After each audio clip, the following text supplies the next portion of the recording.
الحمد لله رب العالمين وصلى الله وسلم على نبينا محمد وآله وصحبه أجمعين وبعد يقول المصنف رحمه الله القاعدة الخامسة إن شاء الله زاري من نقرأ القاعدة الخامسة أمستنيوا هجنات صوم من النات أسماء الله تعالى توقيفية لا مجال للعقل فيها يا الله سبحانه وتعالى سم توقيفينات لا مجال للعقل العقل لو بوتا يلوم فيها الله سموج لا بوتا يلوم توقيفي مالت تعليمي نبي عليه الصلاة والسلام باستمارون ملكو بيتشا يمياتر للا አይጨመርበትም ከዛም ውስጥ አይቀነስም ማለት على التعليم የተካበ ማለት ነግረውን የምንሰራው የምንይዘው እንጂ እኛ በአቅላችን አስገብተን ይሄ ሊኖር ይችላል የማይባል ከነገሩን ደግሞ ይሄ ሊሆን አይችልም ብለን ማንቀንሰው ማለት ነው። ይሄ تعليمي ይባላል ተውቂፊ።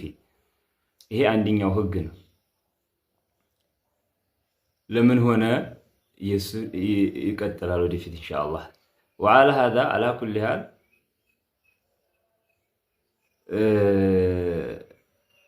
بيها كاركرن فيجب الوقوف فيها بالله سموች ላይ መቆም ግዴታ ነው። على ما جاء به الكتاب والسنة ቁርአንና ሐዲስ በመጣው ላይ ማሳጠር ግዴታ ይሆናል ይላል። فلا يزاد فيها ولا ينقص ከሷ ላይ አይጨመርም ولا ينقص አይነቀስም። ለምን لأن العقل ምክንያቱም عقل لا يمكنه አይመቸውምና إدراك ما يستحقه تعالى الله የሚገባውን ነገር ለማግኘት አይችልም አይመቸውም ማለት አቅሙ አይደለም። من الأسماء ከስሞች ለአላህ የሚገባውን ነገር በአቅሉ ማወቅ አይችልምና عقل የሚባለው ነገር ለአላህ የሚገባውን ነገር ለማወቅ አይችልምና አንደኛው ምክንያት እሱ ነው። ስለዚህም فوجب الوقوف في ذلك على النفس ስለዚህም ግዴታ ሆነ الوقوف في ذلك በአላህ ስሞች ላይ መቆም على النفس በነፍሱ ላይ መቆም ግዴታ ሆነ። ለአላህ የሚሆነውን ነገር عقل የማወቅ ችሎታ ቢኖረው ኖሮ ይሄም ይሆነዋል በማለት ይጨምር ነበር። ነገር ግን عقل ለአላህ የሚገባ የሆነውን ስም ማግኘት ስለማይችል ሊደርስበት ስለማይችል በሰማው ላይ ማሳጠር ግዴታ ሆነ። አንዱ ምክንያት ይሄ ነው። عقل ለአላህ የሚገባውን ነገር አይችልም። ለምን? ሁለተኛ ደግሞ ለቀውሊሂ ተዓላ ولا تقف ما ليس لك به علم إن السمع والبصر والفؤاد كل أولئك كان عنه مسؤولا ሁለተኛው ምክንያታችን ደግሞ አላህ Subhanahu Wa Ta'ala ማናቀውን ነገር እጅ ማስገባት ከልክሎናል። ምን ሲል ولا تقف ما ليس لك به علم ላንተ በሱ ዙሪያ እውቀቱ የሌለህን ነገር አትናገር። አየሁ አትበል ሳትይ፣ ሰማሁ አትበል ሳትሰማ፣ አወቅሁ አትበል ሳታውቅ ማለት ነው። ወይንም አትከተል ማለት ነው። بالحدث والظن በጥርጣሬና በግምት አንዳችን ነገር ተሰቡት ሳታረግ እጅህን አታስገባ ማለት።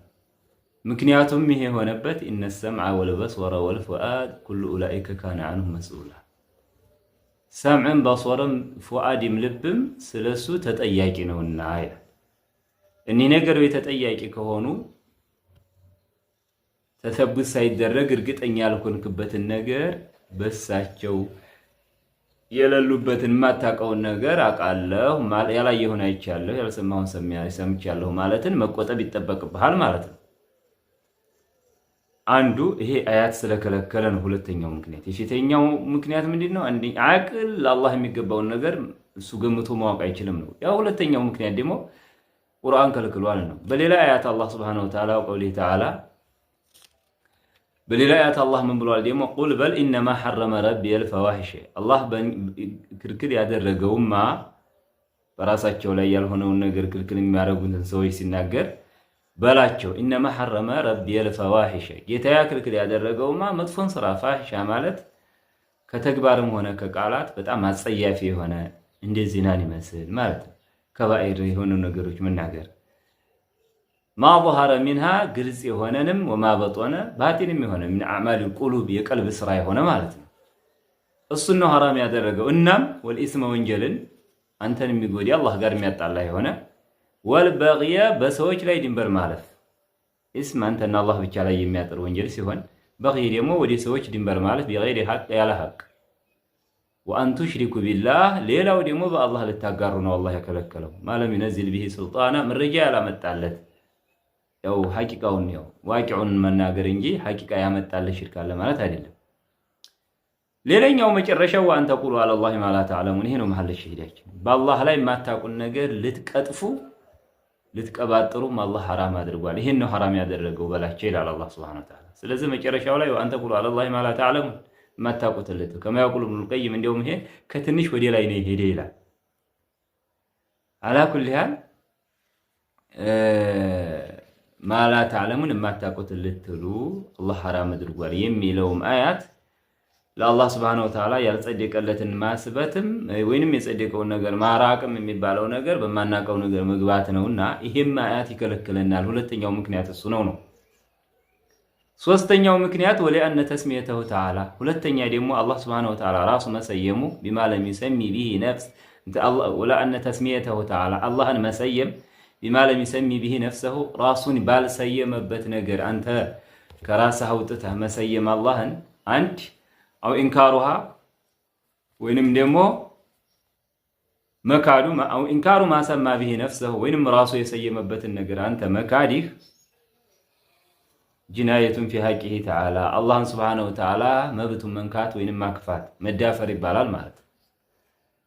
ሁለት ሶስት ምክንያት አደረገ። አንድ አቅል ለአላህ የሚበጀውን ነገር ሊያገኝ አይችልም። ሁለት በቁርአን ተከልክሏል ማናቀው ውስጥ መግባት።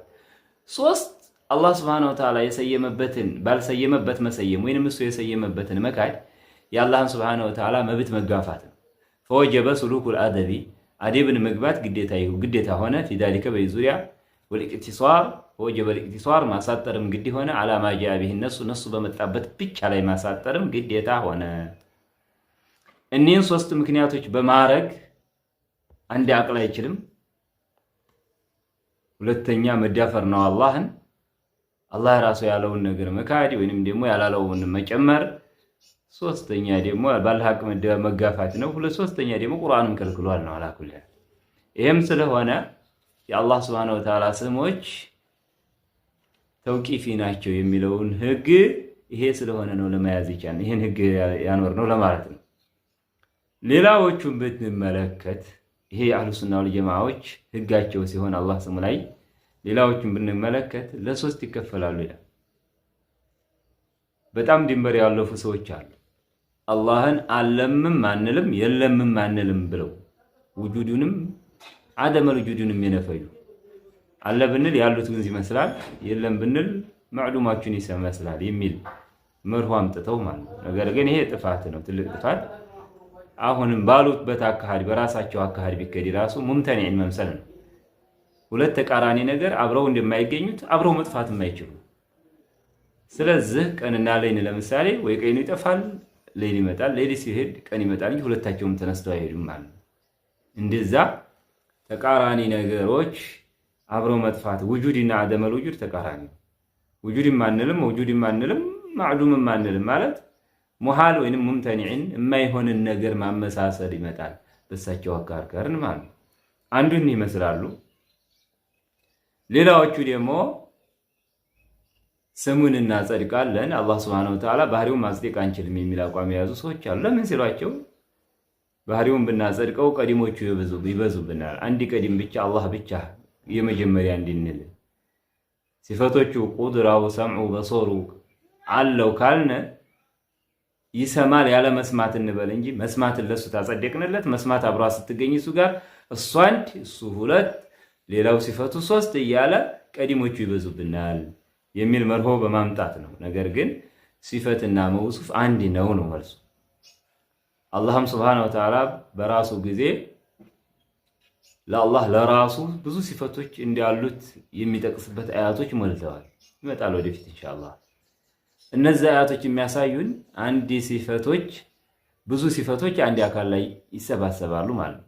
ብዙ ሲፈቶች አንድ አካል ላይ መሰባሰባቸው እሱ ጋራ የብቻ እያንዳንዳቸው ራሱን የቻለ አድርገን ቆጥረናቸው እሱ ጋር የተጋሩ ናቸው ማለት ነው። ያሲስ ግልጽ ነው። ራሱን የቻለ ቋሚ ስላላደለ ሲፈቶቹ ማለት ነው። ሌላዎቹ ደግሞ የተወሰነን ያጸድቃሉ ሲፈት የተወሰነውን ያባሩታል። ለምን ይሄ ቢሏቸው ደግሞ እኒህ አቅልንም ነቅልንም ተጠቅመን ስለሆነ ነቅል ብቻውን ሊያጸድቅ ስለማይችል እኒህ ያጸደቅናቸውን ነቅልም ስላጸደቃቸው ነው በሚል መርህ ነው። አላኩል ሐል ሶስቱም አካሄድ ጥሜት ነው። ግን የጥሜቱ ሁኔታ ግን እርስ በራሱ ይበላለጣል። አንድ አይደለም። ጥሜት ማንኛውም ጥፋት እኩል ሊሆን አይችልምና ማለት ነው። ይበላለጣል እንጂ ሁለቱም ግን ሶስቱም አካሄድ ጥሩ አይደለም። አህሉሱናዎች እንደሚሉት ግን ልክ ተውቂፍይናት መጨመር መቀነስ የማይቻል ሲሉ ሶስት ምክንያት ተናግረዋል። አሁንም መልሼ ደግሜው አልፋለሁ። አንደኛ ለአቅል አላህ የሚገባውን ነገር ማወቅ አቅል ሊደርስበት ስለማይችል የተሰማውን እንጂ ሌላ መጨመር የማንችልበት ለይ ነው። ሁለተኛ ደግሞ ያልሰማነውን ያላየነውን መናገር ወላ ተቅፉ ማ ለይሰ ለከ ቢሂ ዒልሙን ሲልና ቁል ኢነማ ሐረመ ረቢ አልፈዋሒሸ የሚለው ኢላ አኺሪ አልአያ እሱም እና መሰሎቹ ከልክለውና ለማናቀው ነገር ጣልቃ መግባት ነው። ሌላኛው አላህ Subhanahu Wa Ta'ala የሰየመበትን ወይንም ደግሞ መካዲ ወይንም ደግሞ ያልሰየመበትን እሱን መጨመር በአላህ Subhanahu Wa Ta'ala ሐቅ ላይ መጋፋት ይባላል ብለን ጨርሰናል። ሌላኛው ስድስተኛውን ቃዒዳ እንድገም። القاعدة السادسة أسماء الله تعالى غير محصورة بعدد معين. يزاروا ليلኛው ደግሞ የአላህ Subhanahu Wa Ta'ala ገደብ የላትም ስሞቹ በተወሰነ ቁጥር ላይ ገደብ የላቸው። መቶ ነው ወይንም ከዛ ተብሎ የሚባሉ በይህ አይታዩም። ለምን ቢባል لقوله صلى الله عليه وسلم في الحديث المشهور ነብይ አለይሂ ሰላቱ ወሰለም መሽሁር በሆነው ሐዲሳቸው አስአሉከ ቢኩሊ እስሚን ሁወ ለክ ይሉ ነበር ዱዓ ሲያደርጉ ላንተ በሆነው ስምህ ሁላ እለምንሃለሁ ሰመይተ ቢሂ ነፍሰክ ራስህ የሰየምክበት ስምህ አንዘልተው في كتابك ወይንም በመጽሐፍ ያወረድከው አዓለምተው አሐደ ሚን ኸልቂ ወይንም ደግሞ ተፍጡራና አንድን አካል ያስለመርከው መላእክት ይሁን ምንም አው استأثرت به في علم الغيب عندك ወይም ደግሞ ለማንም አካል ያልነገርከው ሩቅ እውቀትህ በራስህ መርጠህ ባስቀመጥከው ስም እለምንሃለሁ ሲሉ ነብይ አለይሂ ሰላቱ ሰላም አላህን በስሙ መማፀን ይቻላል። ተወሱል ቢአስማኢላሂ ወሲፋቲህ ያ ሲሉ እዚህ ሐዲስ ላይ እሱ መርጦ ያስቀመጠው ሌላ ስም መኖሩን የሚያሳይ እሱ መርጦ ያስቀመጠው ካለ ማን ነው ቁጥሩን ያወቀው ነው። ስለዚህ የአላህ ስሞች ሙአየን የሆነ ቁጥር የላቸውም የሚለውን መርሆ ለመያዝ ይቻላል። ከይ ሐዲስ ነው ሐዲሱ رواه احمد وابن حبان والحاكم وصحيح. وما استأثر الله تعالى به في علم الغيب لا يمكن لأحد حصره. الله سبحانه وتعالى በሩቅ እውቀቱ መርጦ በራሱ ያዘውን ነገር ገደብ ማድረግ አይችልም። ወለል ኢሓጦቱ به እሱን አዳርሶ ማወቅም የሚቻል አይደለም። ስለዚህ አደዱ ሙአየን አለው ማለት አንችልም። ይህን ያህል ቁጥር ነው ብለን እኛ የምናውቀው የሆነ አደድ አለ ማለት አንችልም። ይሄን ስንል ጥያቄ ሊያስነሳ ይችላል። ሌላ የሆነ ሐዲስ መሰል የሚል የአላህ Subhanahu Wa Ta'ala ስም 99 መቶ ወይም የሚመስልን የሚያሳይ መሰል የሚል ያለ ስላለ ያንን መልስ ለመስጠት ሲፈልግ ምን አለ? فأما قوله صلى الله عليه وسلم إن لله 99 اسما 100 إلا واحدة من أحصاها دخل الجنة ብለዋል ነብያችን። ለአላህ 99 ስሞች አሉ። 100 ኢላ አንድ ሲቀር 199 ማለት ነው። 100 አንድ ሲቀር ያው 99 ስም አሉት ማለት ነው። من أحصاها دخل الجنة እነዛን ያወቀ ሰውዬ 99ኙን ጀነት ይገባል። ያወቀ ማለት ለፍዟን ያፈዘ ሊሆን ይችላል። እሱም ማለት ይሄን ነው። ወይንም ደግሞ በስሞቹ ሙቅተዷ ወይንም በስሞቹ ውጤት ኢባዳ ያደረገ ማለት አላህ Subhanahu Wa Ta'ala ሰሚነቱን አውቆ ከሰማኝማ አላህ የሚጠላብኝ ነገር ማሰማት የለብኝም ጥሩ ነገር እንጂ ብሎ እንዲቆጠብ ማድረግ ተነግገር አላህ Subhanahu Wa Ta'ala ያየኛል ማለት ነው። አውቆ ደግሞ አላህ ስለሚያየኝ የሚጠላባቸው ነገሮች ሁላ መገኘት የለብኝም ብሎ ከሚጠላባቸው ነገሮች መቆጠብ እኒህ ነገር ናቸው። ሙቅተዷ ማለት በስሙ ውጤት መስራት ማለት በዛ የሰራ ማለት ነው ይላሉ። ምን ማለት ምን አህሷሃ ማለት ይሄ ተማሙ ነው። አለበቀረ ያፈዘውም ይላሉ። አላኩል ያህል እና ይሄን ይመሳል። ይሄን ሐዲስ 99ኞች ስም አሉት አላህ Subhanahu Wa Ta'ala እነዛን ያፈዘ ሰውዬ ወይንም ደግሞ በሙቅተዷ የሰራ ሰውዬ ጀነት ይገባል ስንል ከ90 በላይ የለም ማለት ነው። ያሲዝም ወይ ነው ያለው ነገር فلا يدل على حصر الأسماء بهذا العدد. إيه أبابال يا الله سبحانه وتعالى بزت أنا زدني أترى المالت ناس. ولو كان المراد لحصر كانت العبارة بيه أترى المالت كهنا يفلق بيهون بنور يفلقوا النجاجروا من النبر مكونه إن أسماء الله تعالى 99 اسما. يا الله سموش زتنا زتين عشوا من أحصاها دخل الجنة نبر ملا ونحو ذلك وين من يمه يهين تمساسي نو من نجارو نبر. ግን እሱ ያለው ኢነ ሊላሂ 99 እቻ አነጋገር ደግሞ ለአላህ 99 ስሞች አሉት እነዛን እንትን ያለ ይሄን ያላል ብሎ ማለት ሌላ ያለው ማለት ነው። ያሲስ 99 ስሞች አሉት ይሄም ያያዙ ማለት ነው። በጥቅሉ ጀነት የሚያስገቡሳቸውን ኢህሳ ያረገ ሰው ጀነት የሚያስገቡ የሆኑ 99 ስሞች አሉ ማለት ይሄም ያያዙ አካሎች ሌላ ስሞች የሉም ማለት ነው። ያሲስ ይመጣል ኢንሻአላህ. إذن معناه فمعنى الحديث إذن هي كونه فمعنى الحديث حديث معنى أن هذا العدد من نسبتنا زتنيك من شأنه أن من أحصاه كسوشان أن من أحصاه صن إحصاء عرقة يفزه وإن بس مقتضى يسرى دخل الجنة جنة قبل ما وعلى هذا بها كهركرن فيكون قوله من أحصاها دخل الجنة يالو الصانع يفزه سو جنة قبل يالو جملة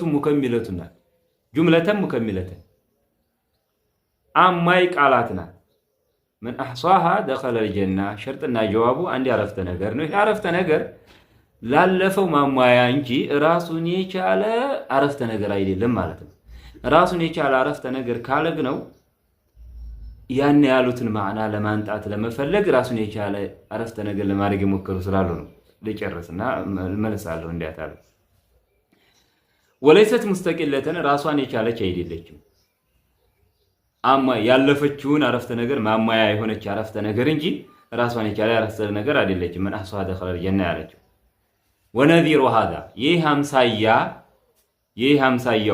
سايا سنتكس أن تقول للتلن عندي 100 درهم إن يزنتي 100 بر علي أعددتها للصدقة للصدقة زجاجها 100 بر علي بلا لتناجر تكرال فإنه هي مالت لا يمنعك كلام أن يكون عندك دراهم أخرى للا بالرج منور أنت زندي قار أي جاتني لم تعدها للصدقة لا صدقة على الزجاج جهاتي هونك كما تبرج منور قار أي جاج مكنياتهم ما تبر على اللي يالك يالكو ما تبر بله ما سريع ما بقدر ياسركو ما ننو لا صدقة على الزجاج جهاتهم بتشانو ما تو يالك ياله هونجي ለሶዲቃ የተዘጋጀች 100 አለች እኔ ዘንድ 100 ብር አለኝ ብሎ ማለት ሌላ ብር ጭራሽ የለኝም ብሎ የሚያስብል አይደለም።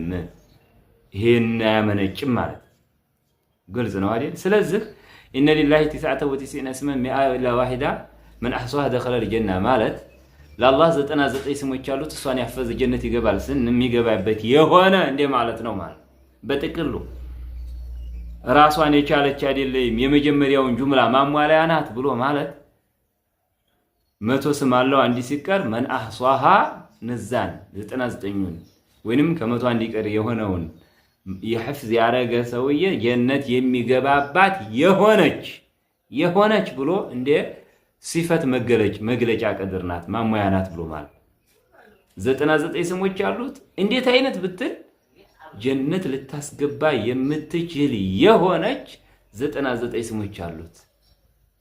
ስለዚህ من احصاها دخل الجنة ራሱን የቻለ ሳይሆን ወደ የፊተኛው ወሬ ማሟያ ነው ማለት ምን ብሎ ጀነት የምታስገባ የሆነች እንደ ማለት ነው።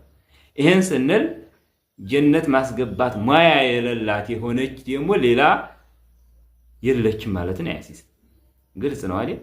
በ99 የተገደበች ያለችው ይሄ ሙያ ያዘችው ናት ማለት። ስለዚህ من احصاها دخل الجنة ራሱን የቻለ ነው የሚሉ ሰዎች ይሄ ራሱን ወሬ ጨረሰ ለአላህ 99 ስም አለው አለ ጨረሰ 99 ገደበና من احصاها دخل الجنة ያችን ደግሞ ያፈዘ ጀነት ይገባል ማለት ነው። ራሱን የቻለ ጁምላ ነው እያረጉ የሚሉ ሰዎች ነበሩ። ይሄ ግን የፊተኛው ሐዲስ ጋር ይጋጫል። ለአላህ የተመረጠ ስም እሱ ዘንድ ያሉ ስሞች ሌላ የማያውቃቸው ስም መኖሩን የሚያሳያል። ስለዚህ من احصاها دخل الجنة ይሄኛው ከስተፊት ያለፈው ለአላህ 99 ስሞች አሉት ለሚለው ማሟያ ነው መሆን ያለበት። ማሟያ ማለት ምንድነው ብያለሁ መጀመሪያ ላይ እንዲያልኩትም እሷን ያፈዘ ሰው ጀነት የሚገባባት የሆነች 99 ስሞች አሉት። ስለዚህ ምን አረግናት ማለት ነው 90 ጀነት የሚገባ من احصاها دخل الجنة የምትለውን የፊተኛው ወሬ ጋር 99 ያልነው ወሬ ጋር አያያዝ ነው። የኒህኞቹ አካሄድ 99 ስም አለው ጨረስናል። ምን አስዋደ ኸላልየና ራሱን የቻለ አረፍተ ነገር ነው። እንዲህ ካረግነው 99ዎች ናቸው ብለህ ለመገደብ ማለት ነው። ያ ግን አይደለም፣ ሙስተቂል አይደለም፣ ከማያቁሉል ባዕድ አይደለችም። እንግዲህ አሁንሳ የፊተኛው ወሬ ማሟያ ናት። 99 አለው ለሚለው ማሟያ ነው። ወሬው አላለቀም። እንዴት አይነት ብትሉ ያፈዛት ሰው ጀነት የምታስገባ የሆነች። ስለዚህ ጀነት የምታስገባ ያፈዛትን የሚለው ቃል ለፊተኛው ማሰሪያ ነው ራሱን የቻለ አይደለም።